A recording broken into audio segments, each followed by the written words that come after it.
So welcome back to the Precise Language Podcast. I'm here with my buddy Leaf, who again is a fantastic precise language practitioner. We've definitely been a lot in terms of learning how to speak clearly, how to speak up and precisely together. And I want to have a conversation just about your experience with precise language, how you've been applying it to your life, and kind of your background story. You have one of the more unique background stories out of anyone that I've dealt with, in any student of the precise language modality, for a lot of reasons, not just because you're Canadian, but also because you're young as well, and sure. And you kind of have a similar mentality as I do, which is kind of I'm writing my own rules, and so I'll figure everything else out at the expense of not having to abide by the rest of society's assumptions of you. So yeah, give me a little bit of your experience. Yeah. So I can start at the beginning. Might be here all day if I give you all the details.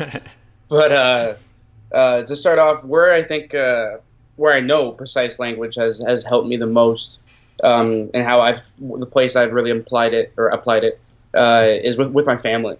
So dealing with like unique family situations, my family's threshold to deal with certain stress levels or people in my family is very small. So when there's an issue, people tend to get upset pretty easily, right? So it's a very hostile environment. Everyone's walking on eggshells, and that's because everyone's thinking subjectively, right? Everyone's thinking, and their mind is overconsumed with emotions. And so what precise language has allowed me to do is be able to build relationships with my family, and as opposed to always being seen as the bad guy in the family, and who's usually the one to freak out first. I'm now the one to calm everyone down. I'm the one who now when the whole family's in chaos, I'm the one who can bring it all together and break it apart and really understand what's going on and find a solution. Right. And my family sees it, and it's a huge change from the person who I used to be. Right. I'm generally, or the person I was before learning precise language was a person who was very impulsive. If I felt you hurt my feelings, or if I felt you threatened me, I would snap back. I was very on edge, and I thought I had it under control. I thought I'm a very analytical person. I'm a Virgo, so Earth, and so I love to think, love to break things down. And so even before I thought I had a grasp on what I was doing, I thought I understood that I was really good at thinking things through and being very analytical on situations and how people are being and perceiving. But what was actually happening was my emotions and my subjective experience was dominating my thoughts. Mm. So, and then when you realize that there is a difference between subjective and objective within your thoughts, you then begin to distinguish, your problems, your reality, and the objective reality and your subjective reality. Right. And how those two can be completely different, and you really think that you think you know what's going on, but you're just being subjective in your feelings, right? Right. So, yeah, and right now I'm building a cannabis business. I'm entering a field of completely, the industry is unknown. It's very volatile. Things can go one way. I think every day there's a whole new change in the industry. So, by going to an industry like this, you have to be able to adapt. You have to be able to think and understand, and right. And because you could set your flag in one ground and be like, "This is where I'm going." Absolutely. And the next day you wake up tomorrow and the law has changed, and you got to completely change your whole business. Right. And so precise language from family to business has allowed me to slow my thoughts, to really go through each thought I'm having and feeling and be able to distinguish the two and know my reality, external reality from my internal reality. Right. You talked about the the analytical mindset, the ability to fixate on something and pick it apart.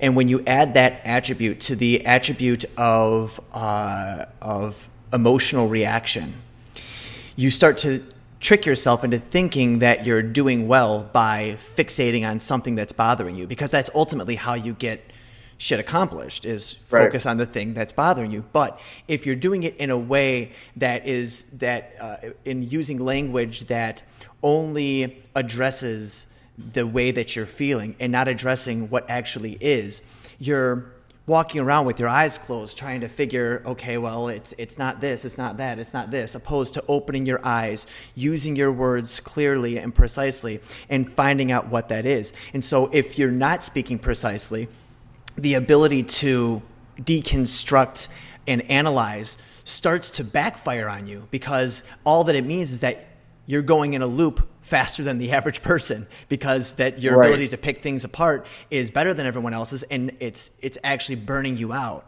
And that's one of the big things that, like, a lot of times people think that, well, I tend to analyze everything, so they try to do the opposite of analyzation, when no, if your gift is to analyze something, let's not try to build your weaknesses up. Let's figure out how to maximize that gift by using words precisely. And that's really where I've seen you grow a ton, is not denying your impulse to analyze. That's a gift. Instead polar or see where that's going wrong, which is what you said. You're seeing the subjective way first and trying to make reality out of the subjective assumptions. It doesn't work that way. I feel like shit. Well, it must be this way. It must be that way. Opposed to what actually has happened, sorting that out first, and then saying, how do I feel about this? Right. So right. And the second thing that you said too, like in terms of your business, being in an industry that is very volatile and constantly changing with government regulations and technology as well, because the marijuana industry is getting more and more Absolutely. advanced technologically. I mean, we weren't smoking vape pens 10 years ago. You know? Yeah, no doubt. Supercritical machines that are extracting via CO2, and you weren't having all that. Yeah. And so what precise language really allows you to do, and this is the thing that it's really hard to drive home, it is a operating system of the mind using the modality of language that allows you to solve any problem better. So whether it's bridging the emotional gaps between family members to get them to empathize, understand, and get along, or it's bridging the gap between the laws and your opportunities and actions you're going to take with your job. Essentially, it's one skill that helps you be better at every other skill. If there was one thing I wish everyone in the world could know, it is precise language. It's funny, like I pitch it to my friends, I tell them about it, and because it truly has changed my life in the sense that I was this angry person before. I was ruled by my anger and my emotions, and now I'm the most cool, calm, collected guy who, I'm parenting my parents now, Right. Yeah. And so the tables have been completely flipped, and that's because of this language modality and being able to break down and understand my language and thoughts, So, like you were saying, precise language really is a modality of language that it can help anything. It really makes solving any problem better, whatever that problem be, whether it be family, whether it be business. When we were in Mexico, right? We had all those conversations, right? Right. And to be clear for anyone who doesn't know about the Mexico story, is every year we do an invincible immersion where I teach all of the tools of invincibility in an immersive scenario. And Leaf helped me lead that group in 2016 when we were in Isla Mujeres. And it's essentially 8 days of mastering yourself, essentially. And we did an amazing, incredible, precise language session with Leaf to essentially destroy his anxiety and all of the past pain and hurt. And it was an 8-hour conversation, and it was beautiful. It was one of the most beautiful transformations I've seen ever.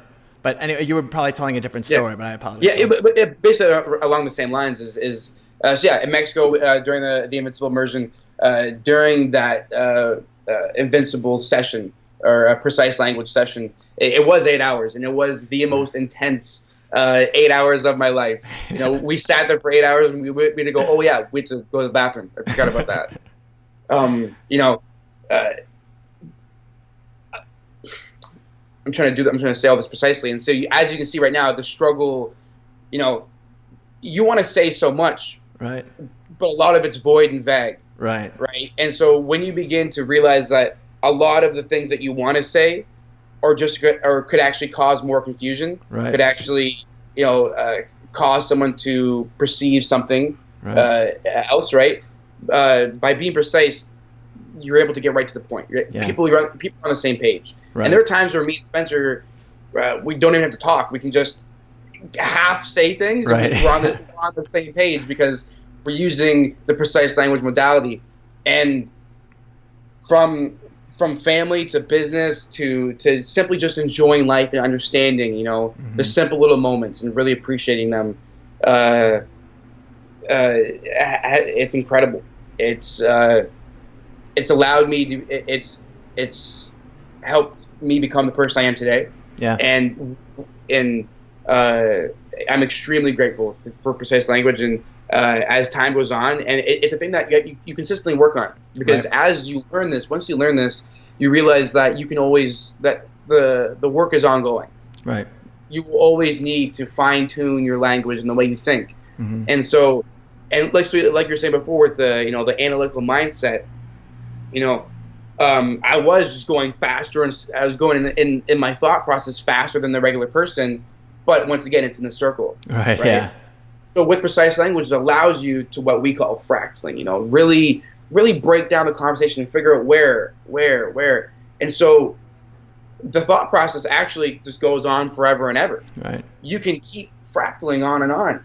And so with precise language, you learn how to do that properly. You learn how to do that constructively, right? Because you can do that subjectively, but it can go back into a loop. Right. You can fractal, but it can come back in. And so learning precise language to fractal constructively and efficiently, because once you learn it, maybe you understand it, but now you have to get other people to understand it, because and it's a real kind of earth-shaking thing when you really get it. And when you do a session for the first time and you hear the rules, okay? So you give the basic rules of precise language. 1, speak up. When you feel something, say something. 2, speak clear. Remove all the voids. Everything, and speak in universal truth. Everything is something in somewhere. Everything is true from some perspective, and everything is moving all the time. And speak within integrity of that, and now talk about your problems and or whatever's bothering you.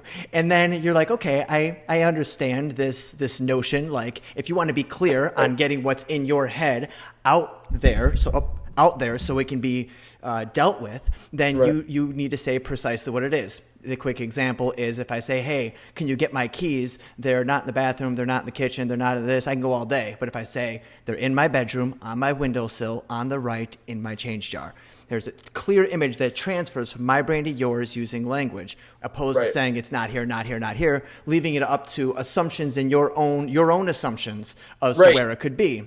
And so it's like, okay, yeah, say the things say what is and nothing but that. Okay, I get it. And then you get into the problem where it's like, I just want to get in shape. Why? Because I don't want to feel like a fat ass anymore. Well, how do you want to feel? Well, I want to feel like energetic. Well, what could you do to feel energetic?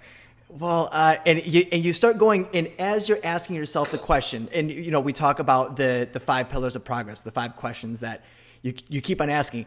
You keep going amongst those 5, and eventually you hit a block, and you're just like,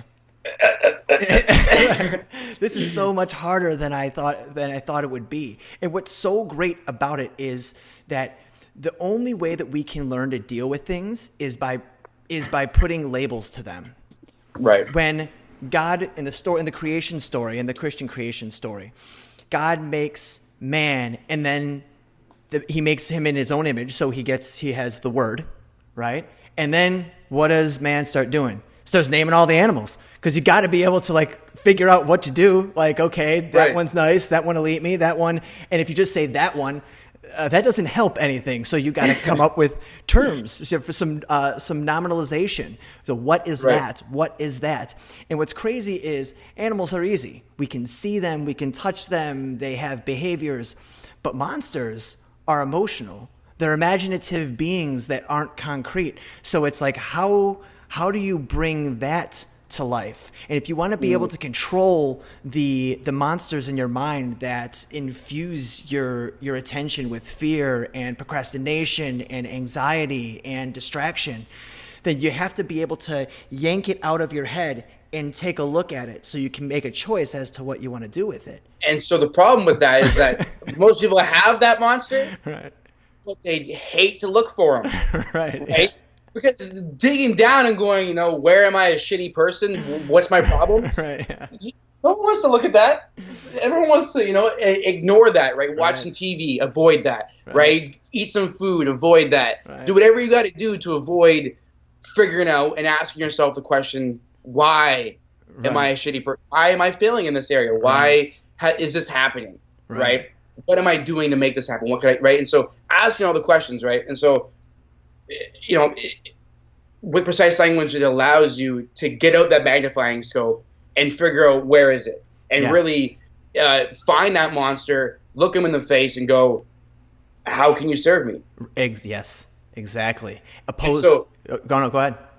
As opposed to running, as opposed to watching TV, hiding from that, and so many of us are unknowingly hiding from our monster, right? We think, oh, I'm going to the gym, oh, I'm doing other things, right? Or even though you might be healthy in this area, whether it be physical fitness, maybe your finances are really dropping, right? Maybe whatever it is, right? You're just trying to distract yourself from doing what is there. And so with precise language, it allows you to open up those wounds, clean them out, and really figure out, okay, this is broken here, let's fix it. Right. And it's easy to look at other people's monsters and say, hey, I know you smell shit in the house. It's under this couch. So yeah, I'll tell you where yours is. But when you got to find the shit in your own house, it's like, I talk about the mansion of your mind, like this beautiful palace that has rooms, and one room is in charge of all your romantic relationships, and one of them's in control of your finances. The other one's in control of the relationship you have with yourself. The other one is your social group and all of the areas of life. Right. At some point, like, you walk into the house, into the foyer, and you smell just garbage, and you're like, oh my gosh, this is terrible. Most people just leave the house and wait for it to decompose. It'll go away.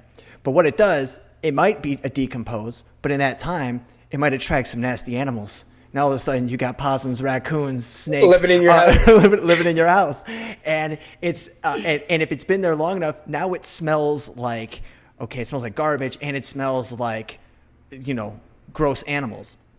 And it's absolutely terrifying to walk into each one of those rooms, flip on the light switch, and look around. Flip on the light switch and look around, and you can't cover your nose, because your nose is the thing that's going to tell you where the problem is. And the way that works in this analogy is the negative emotions that you feel when you're dealing with any type of frustration, confusion, anger, fear, whatever negative emotion it is. That's your sensory of, like, as you're fractaling your words when you're having a precise language session, you're getting closer because it hurts. And it's so, how do you know that you're close to the problem? Two things are going to happen. One, it's going to become painful, or it's going to be really hard to speak. And so you have these two things. One is emotional, and the other one is very real. It's language, just to say what it is. In my experience, everything can be said clearly. So everything. Everything is something. Everything is Right. something. And so if it's in your imagination and you can feel in your heart, it can be articulated with words. And this Right. is the conundrum that philosophers have been trying to solve this entire time, is how do we put words to our experiences? Because once you can put words to your experiences, you then can share those experiences. And that is what makes telepathy possible. That's what Right. makes time travel possible. Now, people say telepathy and time travel. It's like, well, here's what I mean by telepathy. I can put my thoughts and experiences into your head without saying a word. The second we started writing books, we started telepathy, time travel. I can go back in time and figure out what went wrong so I can avoid that today. That's what history is. And, Right. and people are, as technology is getting closer and closer to consciousness, we're going to be able to exchange a lot more. But this is the basis of it. Right. No, absolutely. This is, and yeah, like you're saying with telepathy, with precise language, you're operating on a different level, as most people, and it's something that, like I was saying earlier, ground shaking. When you can see things at a whole different in a whole different lens. It's like when you learn precise language, it's like you have a pair of sunglasses on, and boom, now you see the world in a whole different way. Right. Whether it be at work, it be with your family, people come to you with problems, and they start spewing them out. Just they come out, and as you already know, exactly what the problem is. You know exactly how that problem festered and constructed itself. Right. And you know the solution to that problem, but because of precise language, and when someone speaks, you can hear their voids, and you can hear the Interference. the dissonance, or the distance between the reality and their subjective experience. Right? You can hear it, and that's where the problem is. They're expecting something, but the reality is different. Right. And that's one thing a lot of people, and when it comes to relationships, when it comes to dating someone, that's a big part, is expectation, right? Right. And precise language, that's another part I'm very thankful for, is I'm able to now communicate with my partner on a whole level it's completely extreme. Yeah. I'm able to the little fights or jealousy fits we have and stuff like that, right, that would usually break a regular couple. We're able to talk them through. We're able to work them out and really understand each other, because that's all a relationship is. Right. When it comes down to it, it's just two people that just want to be understood. It's just two people, and they enjoy being understood from each other. Right. And experience life together. And so, if you can do that in the healthiest way possible, because it's so toxic. With humans, with family relationships and business relationships, but especially romantic relationships, we really have a social. We're taught socially and culturally for our relationship that it's okay to be toxic, and this jealousy fits and rages, and to be controlling, and to be explosive and stuff. And when you're able to see things precisely and communicate on that level, because you realize that TV and movies, everyone's operating on that level. Everyone wants to, just say things like a movie, right?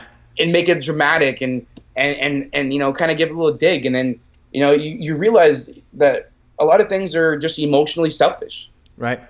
We're actually pretty evil people in the sense that like we try to get a dig into someone to get them a little heated, we do that to try to be understood, because we hurt, right. And we would rather choose pain than numbness.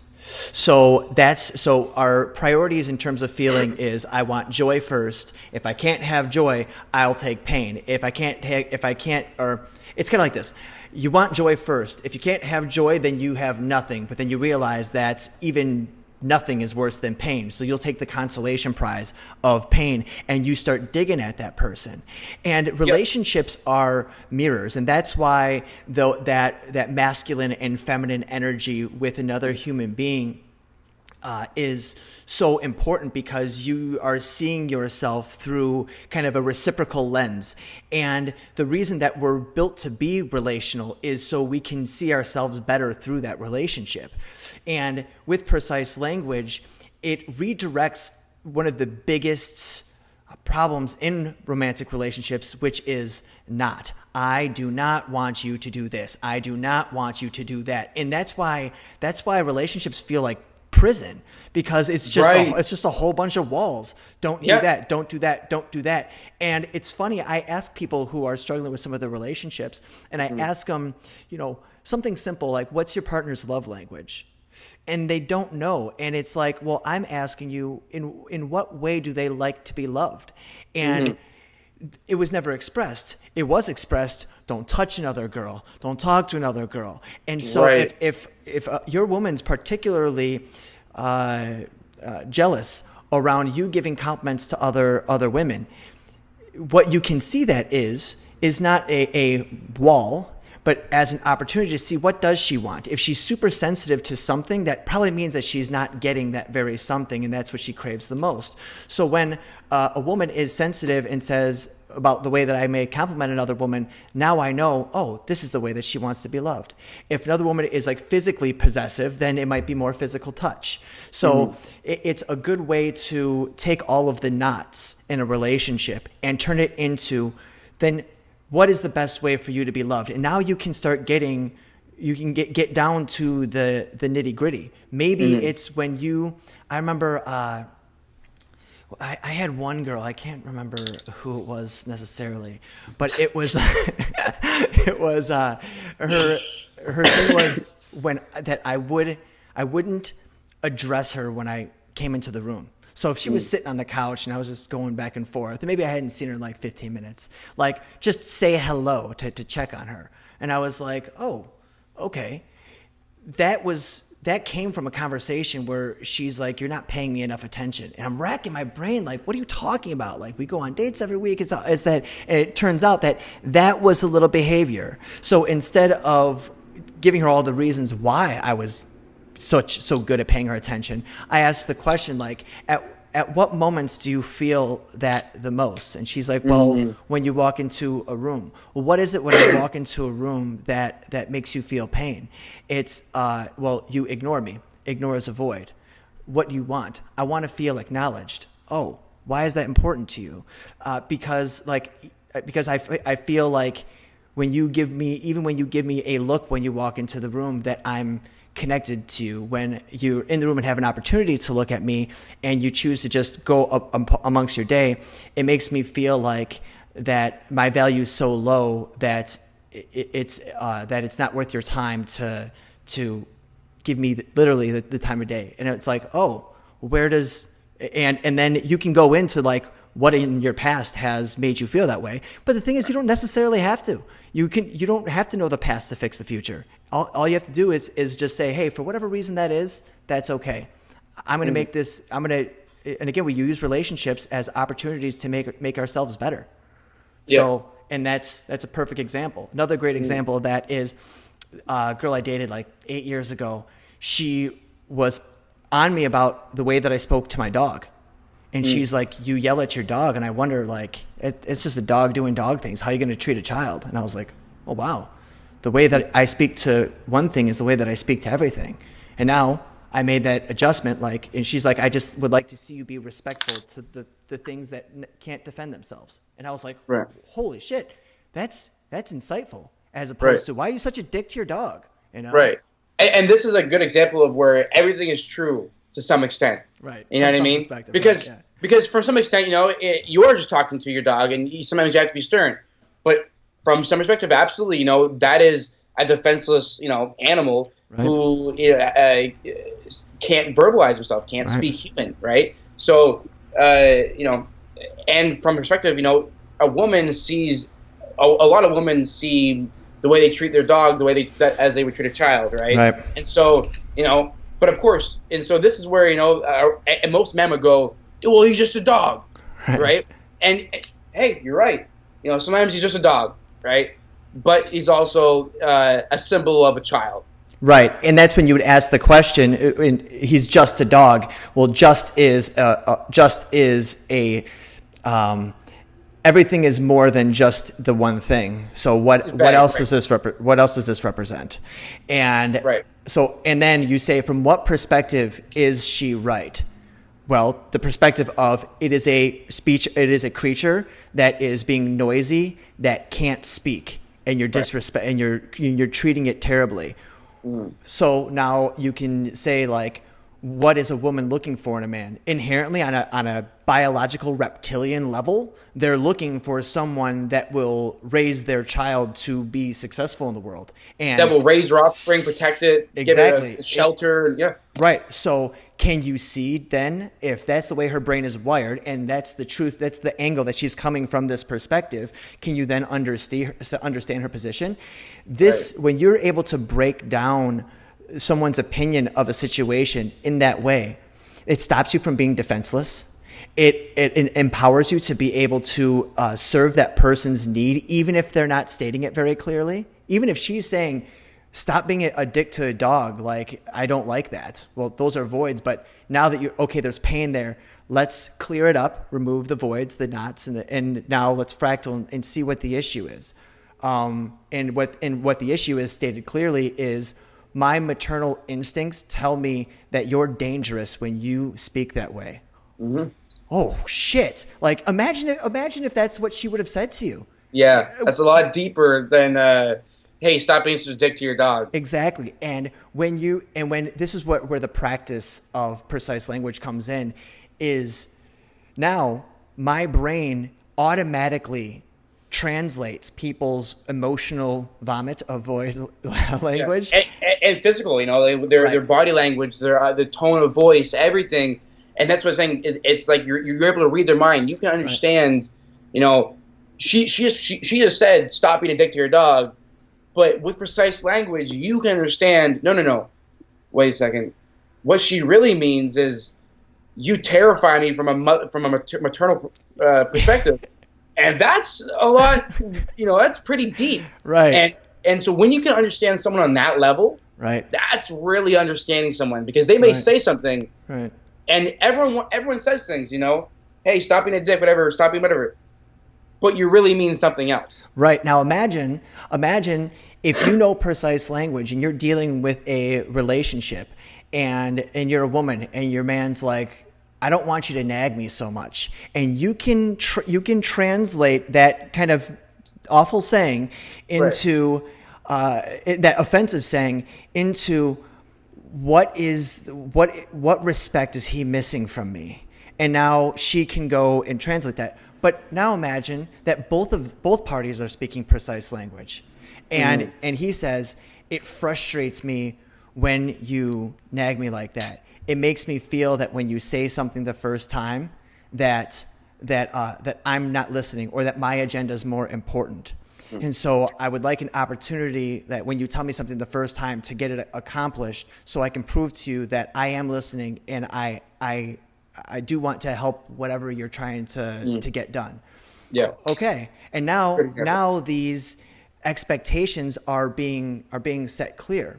One of the things. Go on. So that's what the biggest, the greatest, the example I always use for precise language is parenting. Yeah. Right. If your kid's jumping on the couch, right? Most parents, stop jumping on the couch. Stop. Right. Stop jumping. Stop moving. Right. But so that kid, what does a kid do? Okay, he stops. He sits down. And then he rolls over to his side. Yeah, right. He puts his feet in the air. Right. He starts clapping them together, right? He'll do everything, but because you said, don't do this, don't do this, don't do this. What if you just say, please sit there quietly, I'll be done in 2 minutes. Right. Right? The kid now knows, hey, what he needs to do, please sit there quietly. Right. And the time limit of when he'll be done. Right. Yeah, right. Or you can just say, stop jumping on the damn couch. Right. And so that kid is now fearful of you getting upset. He is unsure of what to do with his body. He's very excited. He's a child. He wants to have fun, right? Or you say, hey, go over there and jump, right? You can do something, like reconstruct that energy, right? but be very clear and precise on where that's appropriate and what he should be doing in that moment, as opposed to what he should not be doing in that moment. And as a child, that's literally like you are built and designed to find an answer. Right. Yeah. That's why they ask why to everything. Exactly. And so tell them. Right. Just tell them why. Right. If you jump on that couch, you can break it, and it's going to cost mom a lot of money. Right. It's going to cost dad a lot of money. If you do that, I'm going to be very upset. Can you please sit there quietly, and I'll be done in 2 minutes, and then we can go to the park. Right. Everything's very clear. And so it's painful to see, other parents do this and just, snap their kids. And the reaction is, well, don't tell me how to parent. Right. Yeah. Well, I can tell you how it feels to be a kid. Right. Because we've all been kids. We've all had that, the mom say or the dad say, because I said so. Right. Right. Right. And you just want to go, but why? Why?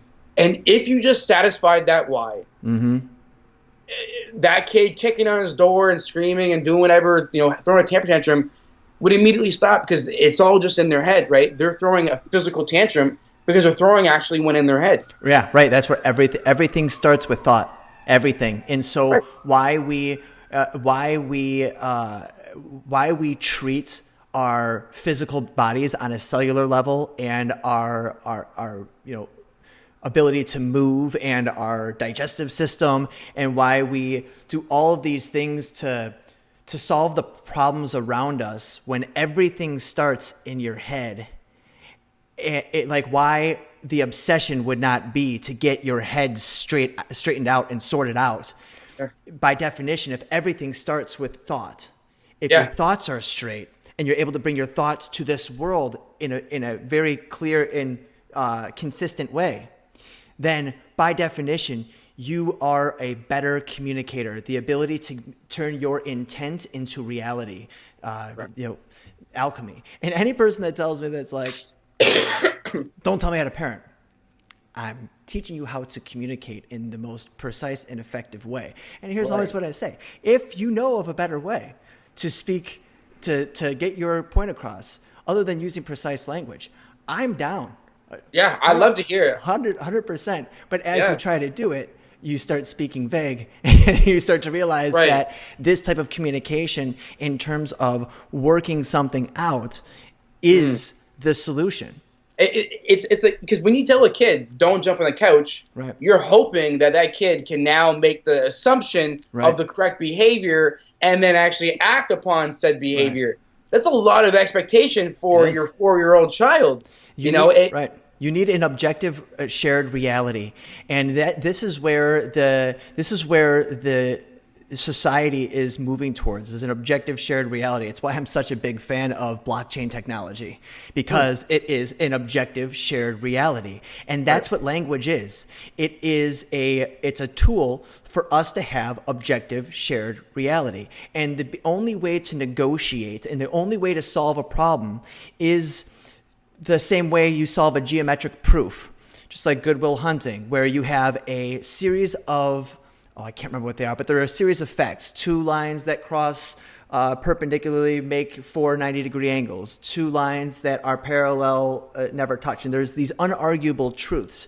And from there, you can solve any problem. But you need those fundamental, universally shared truths. And that's what clear language does, is it creates that universal truth of what's going on. And then precise language gives detail to that. And then after that point is like, okay, now we agree what actually is here. Now let's talk about how we feel.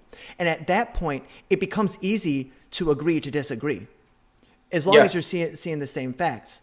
Because when you understand that everything is true from some perspective, you can absolutely understand that, hey, this person sees it differently from the way I see it. I can accept that. I can understand that.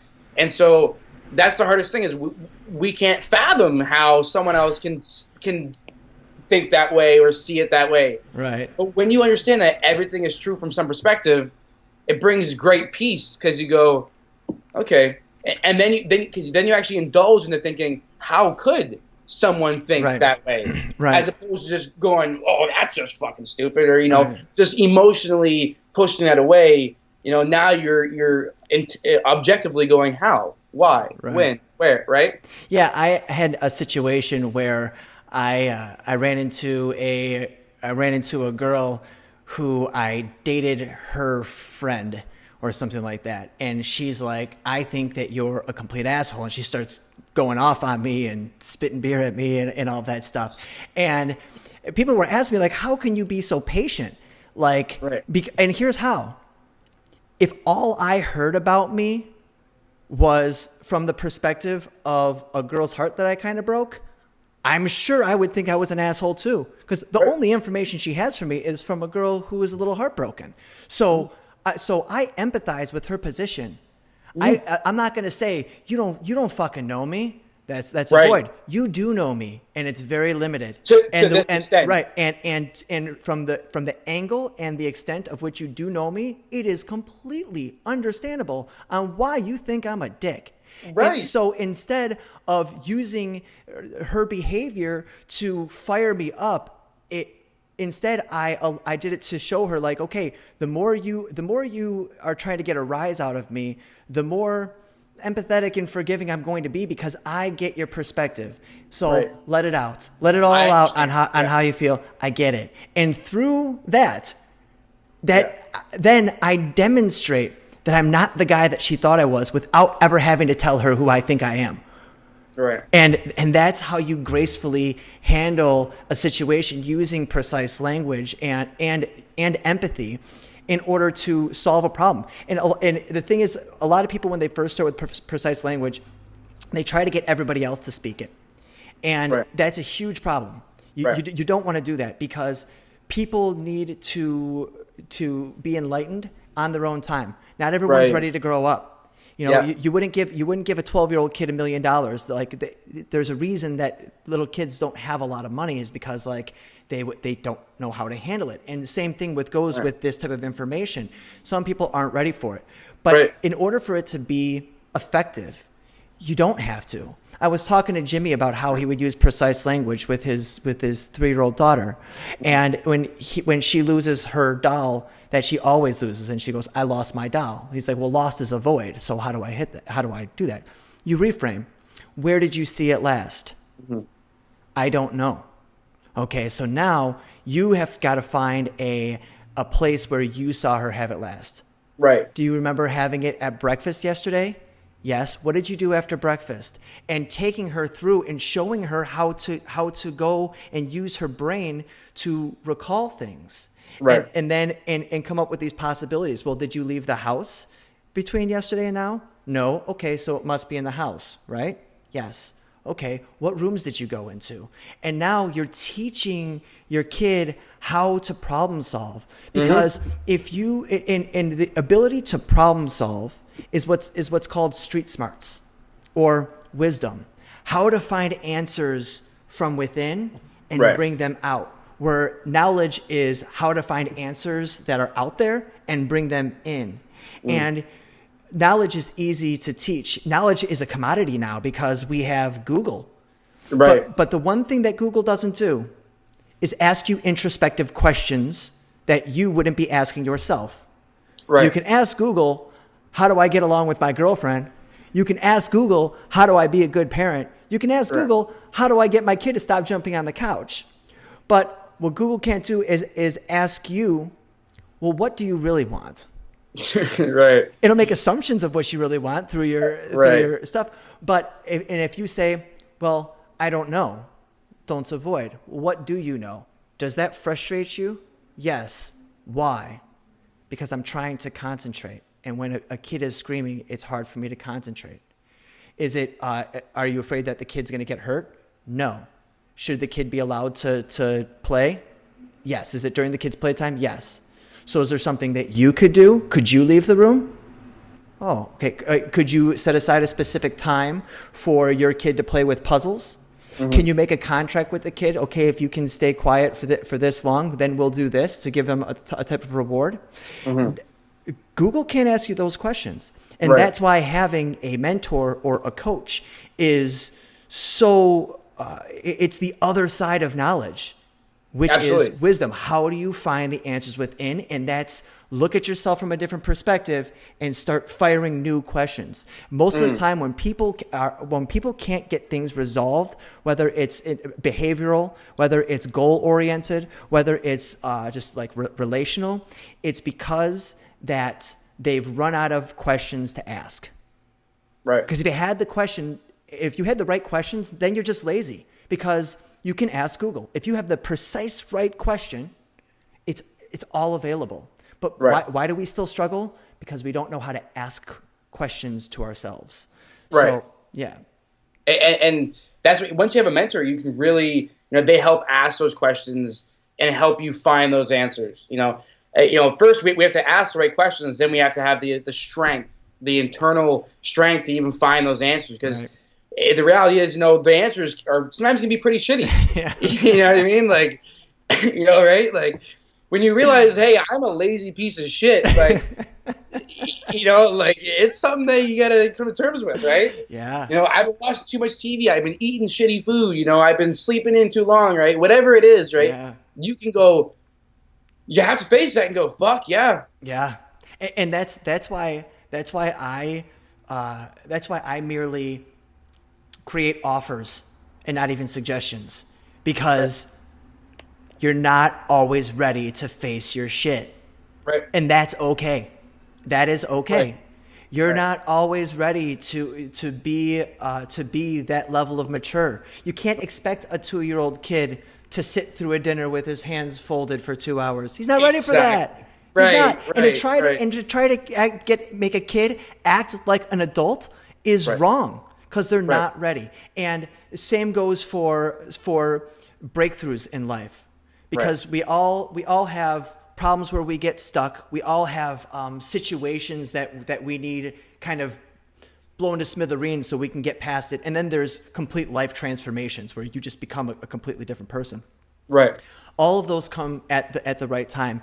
And what tells you it's the right time is emotion, either pain or, worse than pain, numbness, which is the silent killer. And the thing is, we convince ourselves that we're not numb because we're distracted by the TV, by the sleeping in, by the surface level relationships of being social and dating. Right, going to the bar, whatever it is, going to something to eat, whatever you got to do to occupy the time to make you feel like you're doing something with your life. But deep down, you go home and you know that, hey, I'm have to face. What am I doing with my life when I go to bed? Right. And that's the question we all hate to answer is, why am I here? What am I going to do? What's my purpose? And, to face that and actually figure out, to realize what you are now and what you want to be and how you're going to get to where you want to be, right? That's what we all avoid. We all know we all avoid all those things, who we are, who we want to be. Actually, we avoid who we are and how we have to get to where we want to be. Right. We all talk about who we want to be, right? But we hate to talk about who we are in that moment, right? And what we have to do to get to the person we want to be. Because just dreaming is nice. You can dream all day, right? And it's comforting. But to look in the mirror and go, well, I want to be Superman, but right now I'm Clark Kent. You know what I mean? Right. Like, yeah. And when people screw up a lot, they're like, "Oh, that's not me. That's not me." Hold up. Now it's a void. Yes, it is. Yes, it is. You are the accumulation of your actions, and at the end of the day, you are your story, and the story of you is the collection of physical actions that you took. No one talks about what you meant or what you thought or, or what you believed. What you believe. No one gives a shit. Because it's what you did. Because the only collective reality is action. It's the only thing that can't be argued. You said this. You moved this way. Right. Like you hit me. Like these things are facts, right? Right. And so the problem is we like to argue subjective facts. Right. Yeah. You're an asshole. Right. Okay. Why? What? Yeah. What did I do that makes you feel that way? Right. What did I do? You said you yelled at me. Right. Okay. Well, what did I say? Right. Just the way you said it, it was really offensive. well, that is someone's perspective. That's their Right. subjective experience, right? Right. Of the way you said it. But okay, but once again, what did I say? Right. Or you can say, what do you think happened that made me say it that way? And if someone is like, I think that you lost your cool and you were just too mean in saying it. And then you can really look and be like, I did lose my cool a little bit. So Right. let me restate it. I meant to be firm, but it looks like I went overboard. So I'm sorry for that. So allow me to restate it. But I am going to firmly state it, because the reason that I'm stating this so firmly is because I really want you to listen. Okay? Right. And so I'm sorry for being an asshole. Let me address this the way it should be. And boom, dissolved. And because people need their subjective reality to be validated. And that's the kid in them saying, why?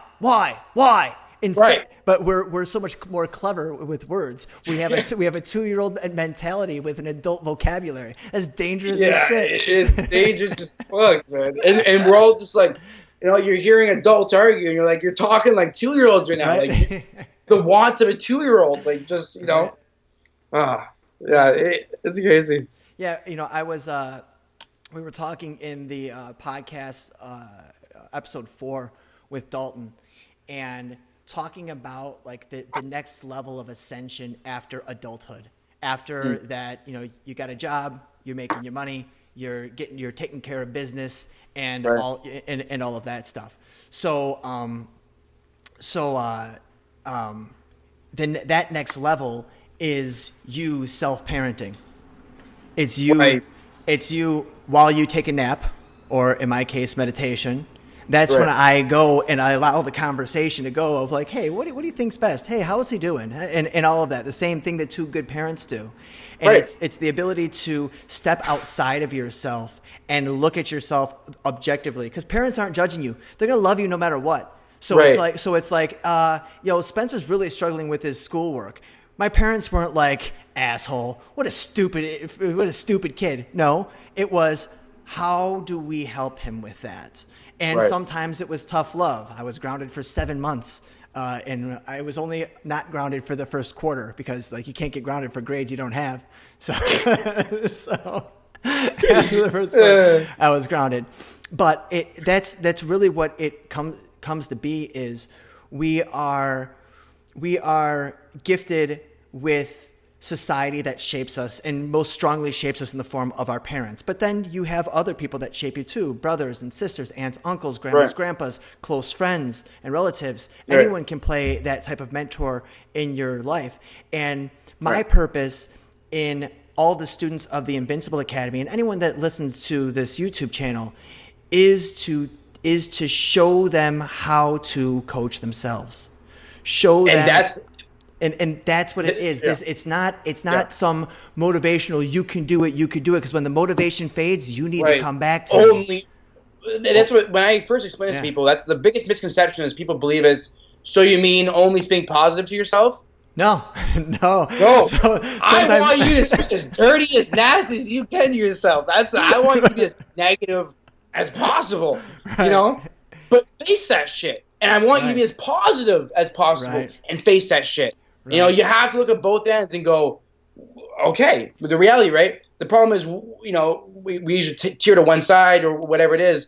But like you said, first, you have to learn precise language. So that mentorship is, has to be passed down and learn the rules, and get in the habits of having these precise language conversations. Mm-hmm. And then where it goes from there is, now you're your own mentor. Right. You've passed that torch of precise language on to me, and after going to the Invincible immersion in Mexico, after having that experience and being able to understand that, now I am a facilitator in precise language, and so by passing that torch, I'm now my own mentor. And I come back to you for feedback. Right. It's great to have another perspective, and it's great to because you know me at a level that we can communicate and we can operate right. Very efficiently. And so but now I'm my own mentor, and when you know that you have all the answers, it's whether or not you want to find them. Mm-hmm. It's incredible. And but that's all by simply understanding precise language and how it works, because by understanding precise language, you're understanding yourself. You're understanding society. You're understanding, the world and energy and people and animals and like, like why squish a bug? There's just something Right. like somebody like has taught me like that that's a living thing.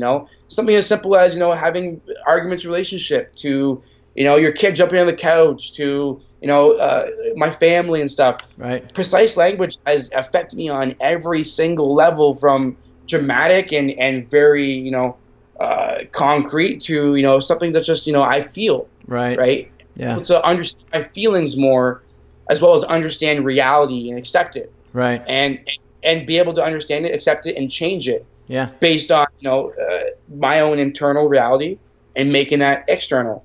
Right. And it's I wish that people, the rest of the world, can operate this level, because I do hope for one day, and it's funny because like I'm the kind of guy, I'm a super skeptical guy.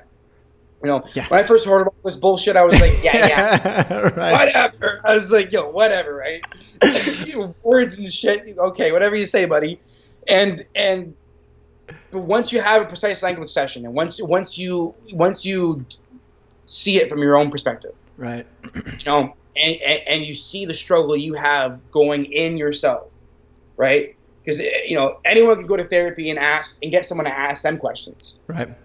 but can you ask yourself your own questions and find those answers? Yeah. And you can do that. That's you're operating. You are your own therapist. You Right. are your own coach. You are everything, right? You're your own fans. You're everything. Right. So and what it ends up being is like you become your own general physician. So all those regular checkups and all of that, you don't have to go to that. But if you need a specialist, if you need a surgeon, if you need a podiatrist, if you need a dentist, if you need like any of that, that's when you go out and you reach out.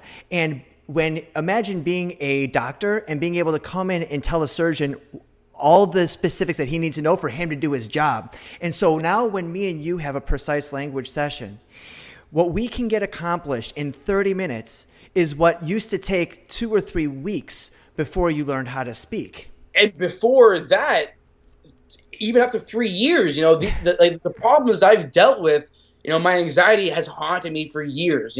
Literally the day after that precise language session in Mexico, I woke up and ate breakfast for the first time in years. I had 2 servings, the weight that is lifted and the things that you're able to understand and process after, is incredible. You start to realize that a lot of your physical ailments are due to emotional problems. I worked with a woman who is like in her 60s, and the woman. I've been working with her for 8 years or 7 years, and she was having lockjaw issues, like TMJ issues, and her jaw was in a lot of pain to the point where she was like grinding her teeth and chipping her teeth. She had shoulder pains. She couldn't sleep, and she's like, "Can you just give me something to sleep? Give me like," and she wanted like some type of medication. And then she's like, "Oh," I'm like, "That's a little harsh." And then, "Well, melatonin, something more natural." And I'm like, "That's not your problem." And I'm like, "Your problem is your work. Like your job is your problem." And we started talking about it. And before we had a precise language session, kind of had a strategy session to kind of say like, okay, let it all out, vomit whatever you got to vomit out. And now let me ask you this: how much longer can you put up with this? And then she had to sleep on that. And then the next day we had a precise language session, and she's like, unbelievable. She's like, "I've been going to the chiropractor. I've been getting micro needles in my shoulders. I've been getting massage, physical therapy. I've been sleeping with headgear on and stuff, and taking sleeping pills." And you do a precise language session. And again, me and her have been working together for years. So 3 hours of precise language, that's a breakthrough session. You know what I mean? That's 3 months of work in a single session. But absolutely, magically, she's sleeping now. And magically, her TMJ doesn't hurt anymore. I mean, we had the same issue with my one student, who's a good friend of mine. They had hemorrhoids, and it was like you aren't addressing certain shit. So you can sit here and talk about like, oh, what foods should I eat to avoid the hemorrhoid? And it's like, no, your blood pressure goes up when you feel things. Right. Like when you feel things, it goes up. When you take someone's phone away from them and they have to operate without a phone, their blood pressure goes up. Like, it's a real thing. And so when you feel anxiety, that affects you physically, which then affects you on a cellular level, you know, from emotion 4D to what's bothering you 3D to the motion of the way your body functions to the actual body. And once you realize that everything on this creation started with the word, started with emotions translated through language, you start to realize that even physical ailments can be healed through changing the way that you use this creation tool, the only creation tool that we have, which is language, or the foundational creation tool that we have as humans, which is language. People need to understand, like, everything stems from the mind. Like, like you said, you know, if I say something to you, I can make your blood pressure raise. Right. Yeah. I can literally change your biology. Right. Right.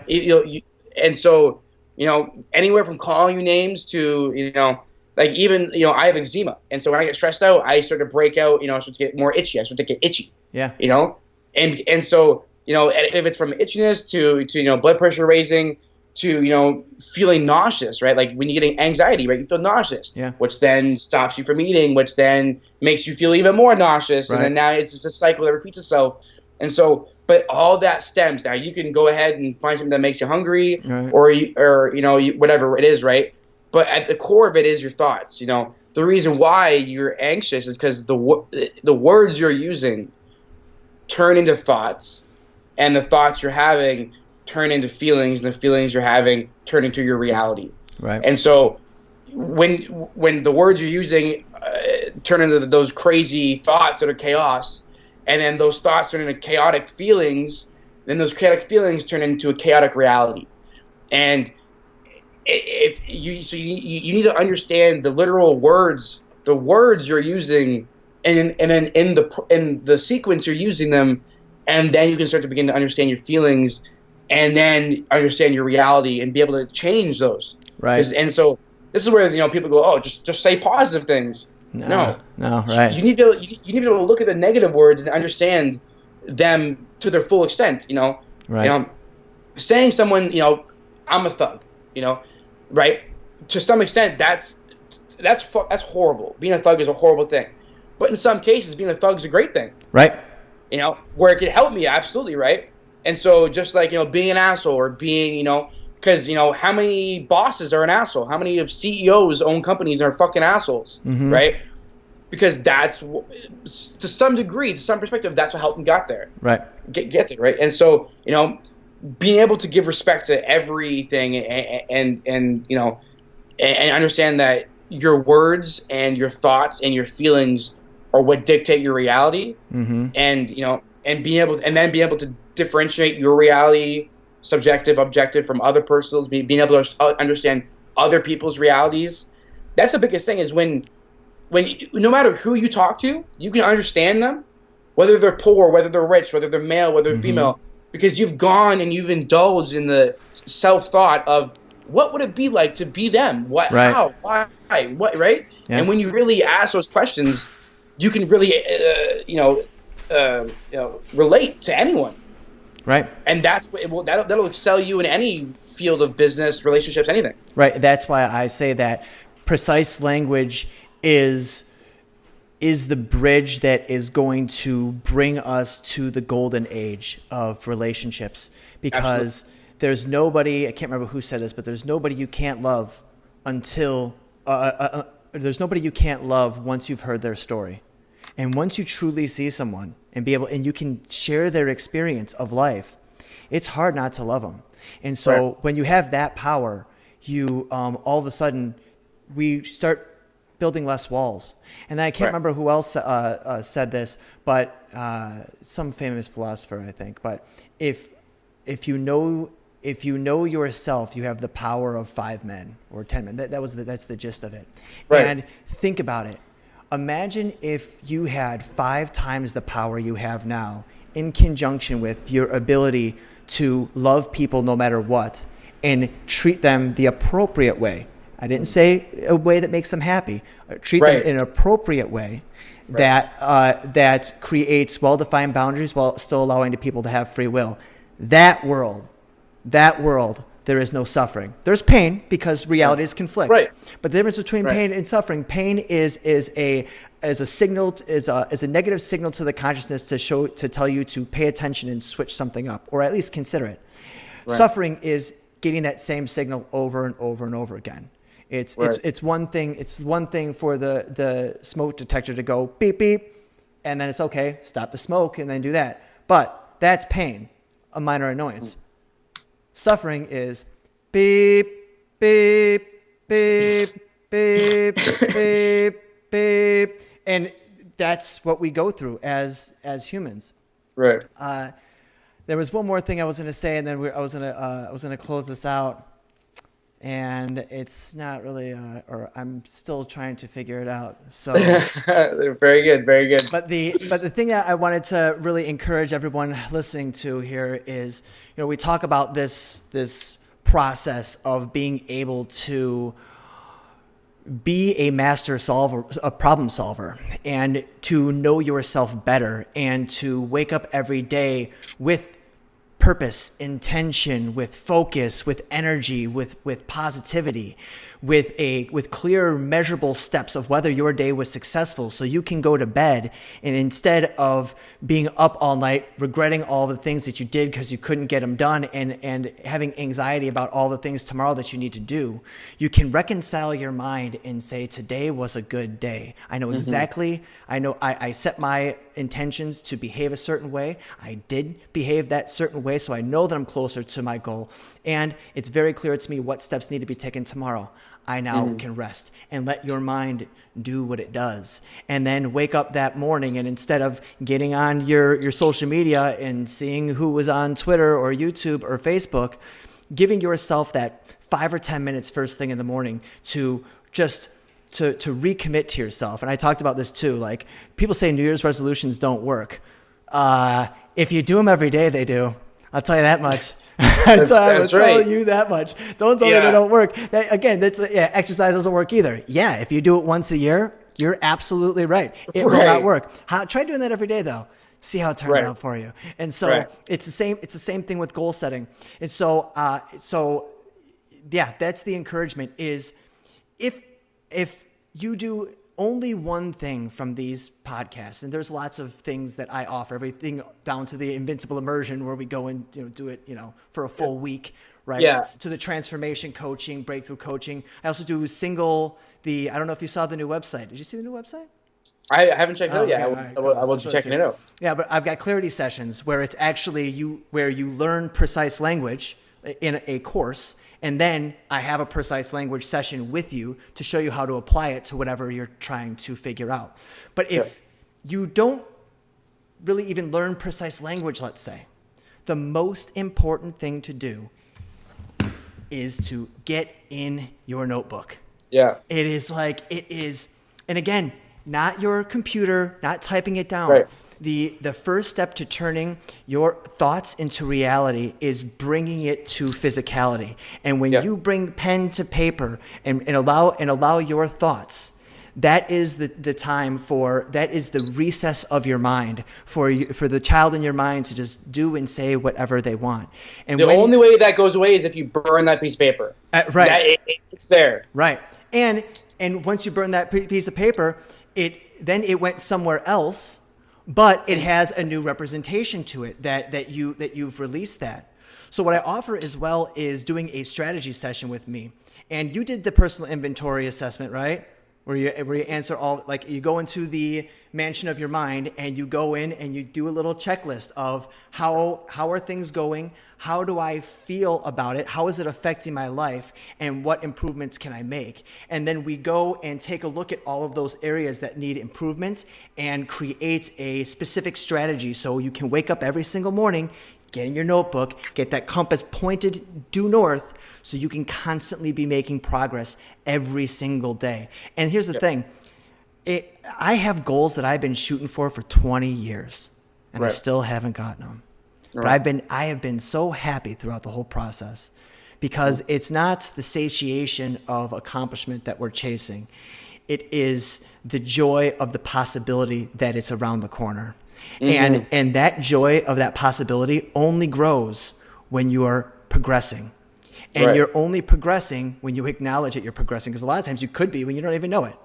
And when you call attention to that by taking inventory, learning how to ask yourself those right questions, and then having a strategy on how to evaluate that every day, that simple 10 minutes every day will change your life more than any 10 minutes you could possibly invest in anything. And outside of yourself, inside of yourself, it's the best investment. So I'm going to leave a description in the link below for anyone that wants to do a strategy session with me and fill out that personal inventory and figure things out. And other than that, man, this has been a fantastic conversation. It was everything I thought it would be.